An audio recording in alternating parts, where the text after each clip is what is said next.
Hey guys, just doing a video here on my new WASR 1063 GP. I went with one that had a stamped receiver. Now when you're buying one of these, I would suggest making sure that at least some of the numbers match. From what I've found, the ones that do have usually had a little more care in making them, or at least in reproducing them. What I would look at is if the rivets are pounded in too far, thus denting the receiver. Also, that I would suggest buying one that's got newer parts inside. A lot of the newer ones, like this model, this is like an 09 model. It has all Tapco parts inside primarily. It's got a chrome lined barrel as well. It's been a really good gun so far. I've shot several hundred rounds through it. It's been a really solid firearm, and I'm really enjoying having it.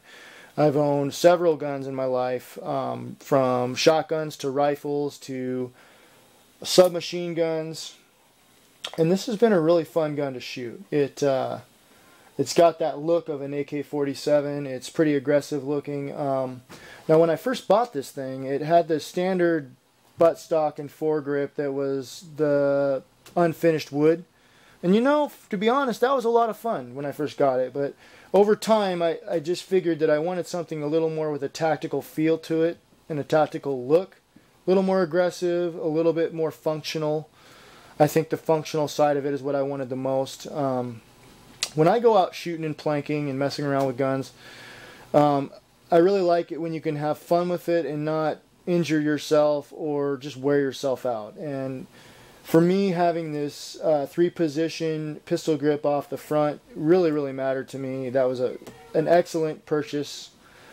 Also, I researched buttstocks and I couldn't find anything I really wanted that matched up with kind of a foregrip or a pistol grip. So I looked online a little further, and actually Cabela's ended up having the full black tactical kit already there. It came with a foregrip, a rubberized pistol grip, and a buttstock that's got a Scorpion recoil. Scorpion recoil is really neat. It's kind of a rubber that they've designed to take some of the blow out of when the gun recoils.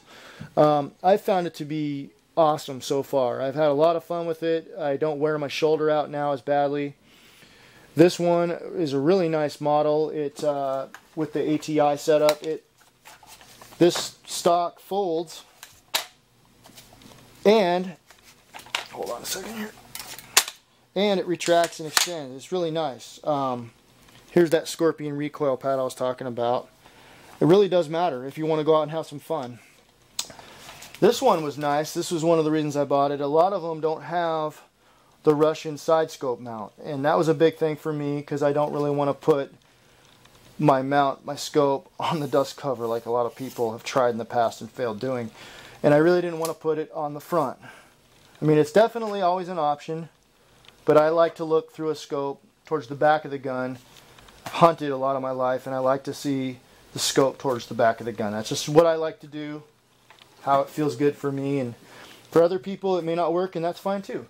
You can set it up any way you like it, but this is my WASR 1063, and it's been a really good one so far. I went ahead and I re-blued a lot of the items inside, the trigger, the block, and then part of the bolt here, pretty much the whole bolt inside there. And then also try to find one. A lot of them I've seen don't have the classic Kalashnikov muzzle brake. If you have a full auto version, that's going to matter because it keeps the gun from wandering quite as badly. If you've ever shot a full auto weapon, then you understand what I'm talking about. It's going to wander no matter what, but with the muzzle brake, it doesn't wander as much. Now, I had a different one on here for a while.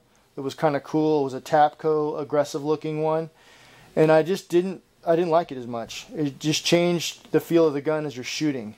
So I ended up putting the standard old Kalashnikov style muzzle brake on there. Some of these too even come with a bayonet, which is kind of cool. I guess if you're going to use it for close encounters and whatnot, you might want the bayonet on there.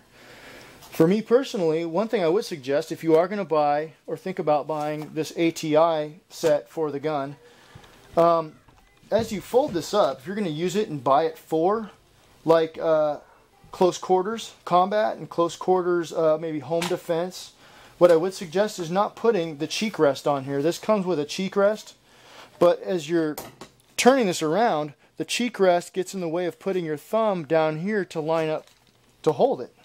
So what I would suggest is leaving the cheek rest off if you're going to use it in folding mode a lot, because it's really silly to have that be in the way. Then you can't even, it's not even functional. So anyways, here's my GP 1063.